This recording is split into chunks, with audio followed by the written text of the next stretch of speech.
This is John Young. I'm here on behalf of Nichefire with our co-founders actually, Michael Howard and Khalil El-Amin. We're talking with Jim Reynolds from Pulsar platform. Jim, welcome. Hi. Thank you, John. Really excited to do this interview today. Maybe we could start, Jim, with you just telling us a bit about your background, what you're doing there. And I know you've been in some other organizations. Maybe you can give us a little on your background to kick us off. It's a pleasure to meet everyone. My name is Jim Reynolds, father of four who currently lives in Buffalo, New York. I currently work for Pulsar Platform. We are a wholly owned subsidiary of Access Intelligence PLC, and I lead up global partnerships and alliances. Yes, it sounds obnoxiously large and a chaotic title, but what that really is trying to figure out, how do we best drive adoption globally across our platform? And how do we align ourselves with organizations like Nichefire in integrating best of breed technology into our stack to help our customers understand and interpret what actually can be done with data, all digital touch points as a whole. Our goal as a business is really to lead the next generation of social technology platforms by moving beyond just simply counting of things, so like hashtag, keyword clouds, things like that, and truly move into the understanding of what makes communities and audiences tech. And underneath that, truly how to drive better engagements with their consumers. Well, interesting. I think you've already started answering my next question, which is getting to the idea of, how do you see social intelligence and listening and some of these other technologies changing over the next 5 years? Great question on that side. So when I think about, how social media is going to change, I love thinking about problems like this, and it honestly reverts back to what happened to all of us over the last 2 years. Even though it was ungodly terrifying and all of us waking up going, oh my God, are my kids going to go to school tomorrow? Do I have an office to go back to? What's going to happen with the economy? It is that dinosaur-like moment that we're all in this amazing mass forced digital evolution. And all of a sudden, every business had to compete on this global square, which I still think is one of the most amazing things that we'll see in the next few years, which is going to drive such an amazing level of innovation in the market. But it forced all of us to quickly move traditional offline activities into online activities. So may it be food delivery, education, legislation, basically all these things that everyone grumped about of saying this could never be digital, all of a sudden is. Think about how much of a change that is. Every single touch point for a brand at this point now is measurable. At no other point could we have thought that. I know how many times as a kid, all of us probably walked through the malls and had, are you willing to take a survey? Or we ignored the survey questions in the bottom of our McDonald's receipt. All of a sudden, every single one of those ditch points are fully digital today. And now as we're starting to step into this recovery, all of these brands are going, wow, what do we do with these assets now? How do we better understand? How do we interpret? And all of a sudden that static 10-year-old survey doesn't look as appealing, doesn't look nearly as interesting. So when we think about what's going to change with it, it's really the questions of going, oh my God, now you can actually see what people are doing. How can we add those feedback loops into our experience? So going back to those touch points, what's going to be the most amazing thing here is the new technologies that are going to emerge from this. And really, I start from, what transitions happened with the millennials when they started to leave AOL for Gmail. So when we look at what that transition that's going to emerge, it's really going to be about who best adopts to the information that's now provided to them and who can make it most actionable. And then the other one that really speaks to my heart more than anything else is watching my kids. Especially when we think about the announcements and the launches that have happened on digital platforms like Fortnite and how, artists are transcending of going, wait, I never thought I'd see a digital environment where you see kids running around as Marvel characters and Star Wars characters playing in the same virtual environment, having the same interactions they would have in a playground. Just think about how this is going to change commerce for brands and their representation and brand pioneers like a Nike, brand pioneers like an Adidas, lifestyle brands, and how much transition that's going to drive. Well, just listening to you, I hear all this energy for innovation, and I can sense that from you in a big way. And I know that's been a big part of your career.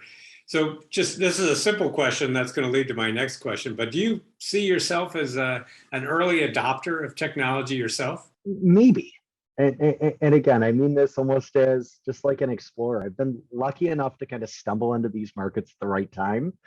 I worked for an email hosting company right when Gmail came out. And I thought of that as just an amazing experience of going, wow, it all changed. We went from people being able to store a finite amount of email and do arguably a digital ledger that we all walk forward with for the rest of our lives. In this case, yeah, kind of, but I've always kind of been. It's, I was an internet kid. I remember, in one of my elementary classes, them wheeling in an Apple II, and we sat on a BBS speaking to a school in New Orleans and going, how different of a thought that was, and how normal place this is for everyone, and looking at the tools sitting in front of us. So yeah, I've kind of been lucky enough to be here. Well, I wanted to comment too on your experience. You've been with a lot of different groups and have seen a lot of change, like you were talking about over the last, you've been a professional in the digital industry for a dozen years, I think. Is that right? Yeah. Yeah. And I was going to ask if you've seen like people using social intelligence for competitive intelligence and other, sort of deeper learning. We tend to think of these things related to marketing, but what about going beyond marketing, and how do you see that evolution happening? Looking at how social and digital data has been used for competitive intelligence and benchmarking, it's really interesting how those trends have been accepted, really starting with the augmentation of traditional research. And if I think about one of my earlier clients that I worked with and had just a lot of really neat work with early on, it was the folks over at Harris Interactive. And they really struggled with the underlying concept of, great, we've developed a survey, but we know there is a bias in behavior that it's going to occur. The respondent will always act a certain way when they're being asked a question. And of course, when you accelerate things like payment, or if you think about time of moment of interaction, it's driving something very different. And the magic that still comes back to social data and really digital measurement is that you're observing the respondent in their native environment. I apply the same to what we're starting to see with social data of going, once brands have understood and companies understood how to structure the question or subset it, you are seeing complete different levels of behavior as anticipated. And I still point back to like the transitions that we saw occur in the early 2010s when we, started to hear the harking and that original kind of death bell of the death of Sears, the death of JCPenney's, the death of Radio Shack, of going, well, wait, consumer buzz is flat. Consumer buzz is flat. Like, no, my consumers aren't talking about us. No, those kids don't understand Radio Shack. But if you're looking at that as like an early indicator in a competitive audience or segment, what does drive that transition? Why do you validate your research? How do you understand your audience? And in turn, how we consistently ask those questions of competitive intelligence. How do you rank the likelihood of your consumer interaction versus the digital touch point versus the offline touch point? And once you've quantified that reality, all these touch points are magical. How do you see acceptance being brought in inside the corporations? Just like we noted above of our digital evolution that we've all just recently went through here, it's the spearheads in the organization. So when we think about the parts of the organization that had those magical changes happen first to them with social data, it's those risk teams, it's those PR teams. Let's think about how that question was likely asked of American Airlines before Sully, landed that airplane right there in the St. Lawrence. This Twitter thing's a fad. This Twitter thing's, oh my God, every single person on Twitter is talking about us right now. The magic still comes through of going, all right, how do you validate that response based on the amount of noise? The other factor that I also look at is compensation. The more mature our industry gets, the closer measurement, may it be sentiment, may it be NPS, may it be favorability, may it be speed to close ticket, the more that these types of digital touch points become part of just the traditional measurement structure, the higher acceptance that it creates. So when I look at the parts of the organization that we've seen a higher acceptance in, yeah, it's CX organizations. Think about the transition that's occurred to telecoms. Do you think people worry as much about, the calls coming into the queues anymore? Or is it how many people are complaining in our live chat app? How many emails are being sent through? How many complaints are happening on social media? And I think a lot of the acceptance comes to the whole. The areas that it hasn't hit that acceptance yet, that I'll continue to point to, are folks that aren't used to having active feedback loops. So if you think of slow moving industry, slow moving product, if they haven't been hit by digital yet, it's just a matter of time. To talk, if we can shift gears to your current business and your current jobs, what you're seeing, can you tell us a little bit about some of the biggest hurdles that you're seeing today? So we're kind of in a unique position here as a business that we are a social media company. So our hurdles are a little bit different than most. So like the acceptance of dog fooding of our own technology is pretty good. But for us, our biggest pain, especially as we're thinking about how to transition the buyers in this industry, much like the pain you guys face at Nichefire, is not accepting the status quo.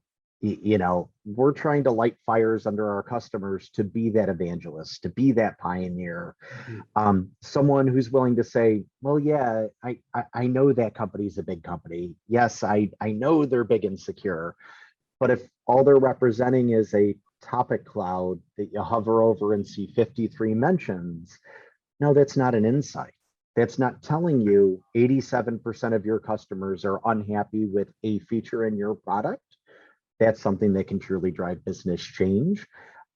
It's probably one of the hurdles we face of identifying who's right to be a disruptor in the market, who's right to be a visionary, and then slowly bring that early majority into the early mass and really start to change some of the underlying pillars of this industry. This is really intriguing and interesting. As you say, niche fires face similar things. How do we go about identifying those early adopters who recognize that a certain amount of risk can drive huge rewards? Who are those people? How do you find them? When I normally look for the early adopters, those trend makers, those taste makers, it's really, and again, there's twofold. One, you look at the technologies like what we all develop, because magically, once you have the chance to boil the ocean, you could see who some of these trends, topics, and things have been identified by. Two, there's a lot of industry publications that sit out there. So when we look at the likes of the SI Lab, or the content series that you guys have put out there, that you've already had a few visionaries like Brian Wright on this podcast, and much like any tribe or any community that will naturally form, there'll be some chaos makers there.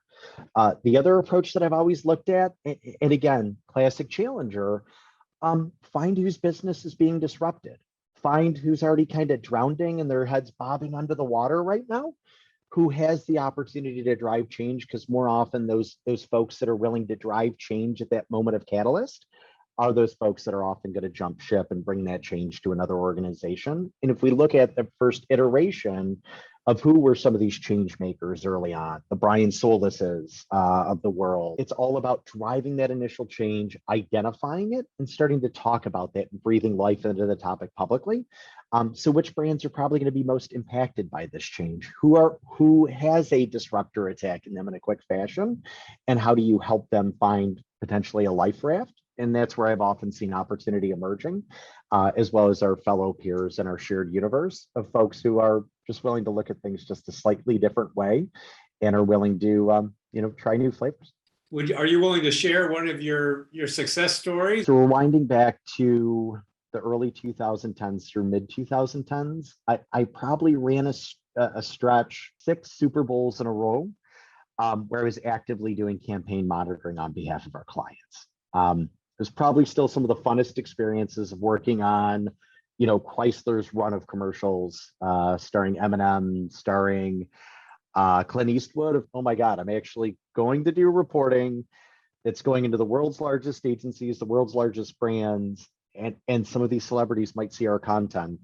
Had kind of an imposter moment that shocked me, where I was cited in Wired. I think it was like 2014, calling out, I think it was like an Eminem campaign that it was the most engaged with as well as hated commercial amongst the Super Bowl. And then the other one that really spoke to me as a pure researcher, working with one of the top 2 market research firms in the world, we discovered a hypothesis that films were driven by tribes and not fandom. And amongst that kind of analysis that we determined, and again, the concept of a tribe drives people to film. So when you think about superhero film tribes, Marvel film tribes, rom-com tribes, that it's actually a group of folks, not a group of individuals that will drive interaction with those films. And we actually made a prediction that The Huntsman was going to flop. And it came true. And we're like, oh my gosh, like this is validated research that there are predictive functions that sit out there. And then three, because again, I can't just tell one good story. I'm literally just proud of the teams that I've built over the years of watching companies like Brandwatch, Social Gist, and knock on wood, hopefully now Pulsar, went from being little known brands to leaders in their individual markets. And I was lucky enough to work with some really smart people along the way. Hey, this is John Young. I just wanted to jump in ahead of this video to say that our interview with Jim Reynolds from Pulsar Platform was terrific. And we talked about a lot of stuff. So we decided we would extend this to a two-part interview. So this is part one. Please come back for part two. Thanks.